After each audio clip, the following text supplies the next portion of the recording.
সুপ্রিয় ভাই ও বোনেরা সবাইকে ভালোবাসা এবং শুভেচ্ছা জানিয়ে আজকে একটি বিষয় নিয়ে আলোচনা করব। তাহলে কথা না বাড়িয়ে আমি ভিডিও ফুটেজটি আপনাদের সামনে প্লে করে দেখাচ্ছি, তারপর আমি মূল আলোচনায় যাব। আপনারা আমার সাথে শুরু থেকে শেষ পর্যন্ত থাকবেন। ছাত্ররা কয়টা সিট পেতে পারে সারা একটা না? আচ্ছা, বিএনপি কতগুলো সিট পাবে? না, সারা বাংলাদেশে 300 সিটের মধ্যে বিএনপি কতগুলো সিট পেতে পারে? জামাত ইসলামী কতগুলো? এটা ভাইতই না, এটা গন্ধই নাই বাংলাদেশে। একটু থামলাম দর্শক শ্রোতারা। যে জামাতি ইসলামী ক্ষমতায় যাওয়ার স্বপ্ন দেখে জনগণ বলছে জামাত ইসলাম একটাও সিট পাবে না, জামাত ইসলামের কোনো গন্ধই নাই, আর বিএনপি টুকটাক সিট পাবে। আর শোনা যাক। আপনারা সবাই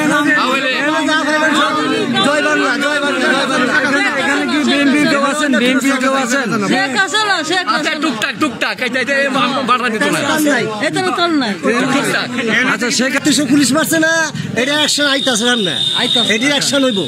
যারা রাস্তাঘাট হাসেনা যেটা করে গেছে এটা আর কেউ পারতো না। হাসেনা তারা এই রাষ্ট্র তারা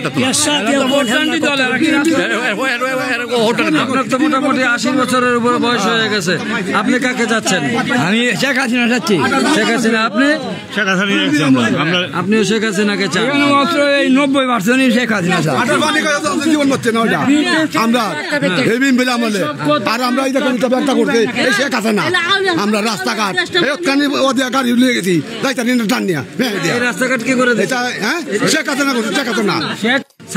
আচ্ছা দর্শক শ্রোতারা, আমি থামলাম। ভিডিওটি আমার কাছে খুবই গুরুত্বপূর্ণ মনে হয়েছে। এইখানে যে বয়স্ক মানুষরা আছেন তারা বলছেন যে শেখ হাসিনাই বাংলাদেশের আধুনিক রূপকার, এটাই বলছেন। তারা যে রাস্তা দিয়ে হাঁটছেন সেই রাস্তাটাও শেখ হাসিনার বানানো। ঠিক আছে, কথাটা সত্য না? একটু যাচাই করে দেখুন। তারা তো আর ওই ছোট ছোট টুকাই পুলা পাইন না, তারা হচ্ছেন বয়স্ক মানুষ। তারা শেখ হাসিনা দীর্ঘদিনের উন্নয়নের সাক্ষী। ঠিক আছে, এবং নির্বাচনের ব্যাপারে তারা যেটি বলছেন এটি একেবারে সুস্পষ্ট। প্রথমত বিএনপি টুকটাক, জামাতের নাম গন্ধই নাই, আর এনসিপির তো কোনো অস্তিত্বই নাই। বিষয়টা বোঝা গেল? তাহলে তাদের বক্তব্য অনুযায়ী 90% মানুষ আওয়ামী লীগকে ভোট দিতে চায়।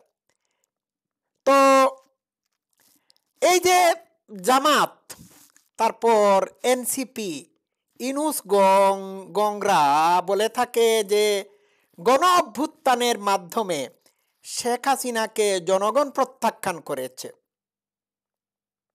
জনগণ যদি প্রত্যাখ্যান করে থাকে তাহলে নির্বাচনের মাধ্যমে জনগণ যে প্রত্যাখ্যান করেছে সেটি প্রমাণ করার সুযোগ রয়েছে।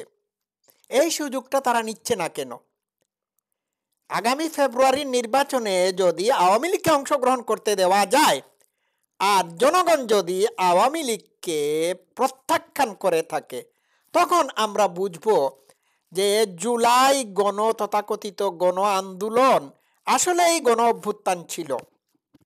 এটি ছিল বলেই এখনো জনগণ আওয়ামী লীগকে প্রত্যাখ্যান করার সুযোগ পেয়েছে বা প্রত্যাখ্যান করছে বা করে ফেলেছে। তো আওয়ামী লীগকে জনগণ প্রত্যাখ্যান করেছে কিনা সেটি প্রমাণ করার সুযোগ হচ্ছে নির্বাচন। তাহলে কি করতে হবে? ইনক্লুসিভ নির্বাচন করতে হবে। তো এই যে বয়স্ক মানুষরা বলছেন যে শেখ হাসিনা যা করেছেন এটি আর কেউ করতে পারবেন না বা পারেন নাই, তো তারা তো সাক্ষী। তারা এই গেল 14 মাসের ইনুসের ভয়াবহ শাসন আমলের সাক্ষী, আবার প্রধানমন্ত্রী শেখ হাসিনার 16 বছরের শাসন আমলে উন্নয়নের সাক্ষী। ঠিক না? তারা যে রাস্তায় দাঁড়িয়ে আজকে কথা বলছেন এই রাস্তাও শেখ হাসিনার বানানো।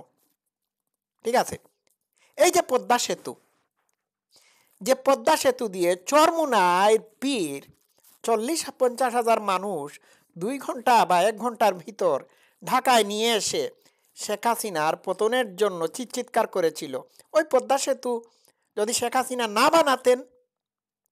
না বানাতেন তাহলে কি তার আসার সুযোগ ছিল? সুযোগ ছিল না। তো তারা যেটি বলছেন এইখানে যে দেশে এখন 90% লোক আওয়ামী লীগকে ভোট দিতে চায়। তো আওয়ামী লীগকে ভোট দিতে চায় কিনা এটি প্রমাণ হয়ে যাক। কেন জামাত ইসলামী, এনসিপি, ইউনূস গংরা আওয়ামী লীগকে ভোটে অংশগ্রহণ করার সুযোগ দিচ্ছে না? কেন তাদের এত ভয়? ভয়টা এই এই এই এই জনগণ, ঠিক আছে, এইখানেই তাদের ভয়। তারা জামাত ইসলাম চূড়াই পথে ক্ষমতায় এসেছে, আবার চূড়াই পথে ভোট ডাকাতি করে ক্ষমতায় টিকে থাকতে চায়। বিষয়টা বুঝতে পারছেন? শেখ হাসিনার আমলে এমন কি হয় নাই বাংলাদেশে? বাংলাদেশ উন্নয়নের রোল মডেল হয়েছে।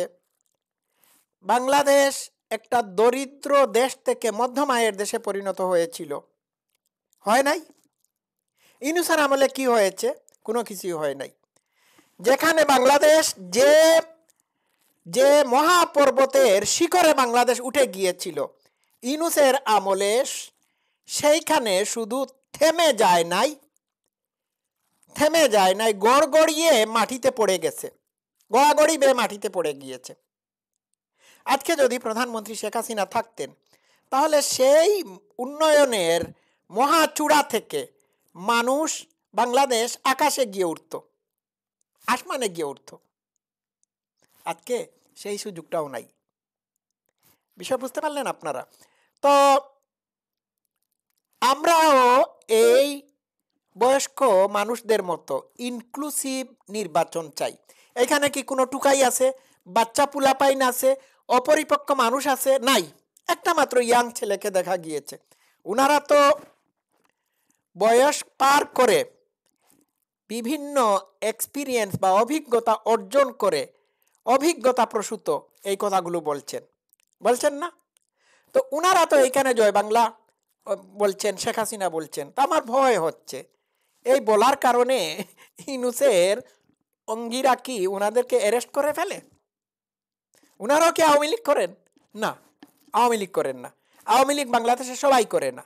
40% মানুষ আওয়ামী লীগের সমর্থক রয়েছে, কিন্তু বাকি মানুষ আওয়ামী লীগ করে না।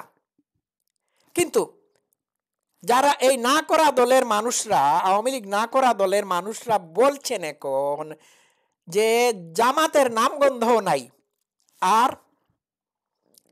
বিএনপি হচ্ছে টুকটাক 2-1টা পাইলে পাবে, তাহলে নির্বাচন দেওয়া যাক। কি বলেন আপনারা? জাতিসংঘ, ভারত, আমেরিকা বা অন্যান্য দেশ থেকেও তো ইউনূসকে চাপ দিয়ে বলা হচ্ছে যে ইনক্লুসিভ নির্বাচন করতে হবে। তাহলে ইনক্লুসিভ নির্বাচন করতে ইউনূসের ভয় কেন? ইউনূস তো নোবেল পিস প্রাইজ পাওয়ার পরে একটা দল করেছিল না, 2 মাসের মাথায় দলটাকে গুটিয়ে নিয়েছে। সে তার খায়েশ হয়েছিল যে সে মানে নোবেল প্রাইজের মানে ফেমের কারণে বা খ্যাতির কারণে গণহারে ভোট পাবে, কিন্তু সেই আশা গুড়েবালি হয়ে গিয়েছিল। এরপরে এখন এনসিপি করছে, এনসিপি করার পরেও সেইটাও শেষ। এনসিপির ছাত্র সংগঠনের একজনও বিশ্ববিদ্যালয়ের নির্বাচনে, ছাত্র সংসদ নির্বাচনে ভোট পায় নাই, মানে নির্বাচিত হয় নাই। তো এখানেই তো পরীক্ষা খতম। আর বাদবাকি শিবিরের যারা ছাত্র সংসদ নির্বাচনে নির্বাচিত হয়েছিল ভোট জালিয়াতির মাধ্যমে হয়েছিল, ঠিক আছে। তো উন্নয়নের রোল মডেল হচ্ছেন প্রধানমন্ত্রী শেখ হাসিনা, এবং তিনি বাংলাদেশকে উন্নয়নের রোল মডেল বানিয়েছিলেন। আর ইউনূস ক্ষমতায় এসে গুড়েবালি করে দিল, ঠিক আছে। তো আমার আবারও দাবি যে বাংলাদেশে ইনক্লুসিভ নির্বাচন করা হোক। কেন অত ভয়? ঠিক আছে, সবাই ভালো থাকবেন, love you all, thank you so much.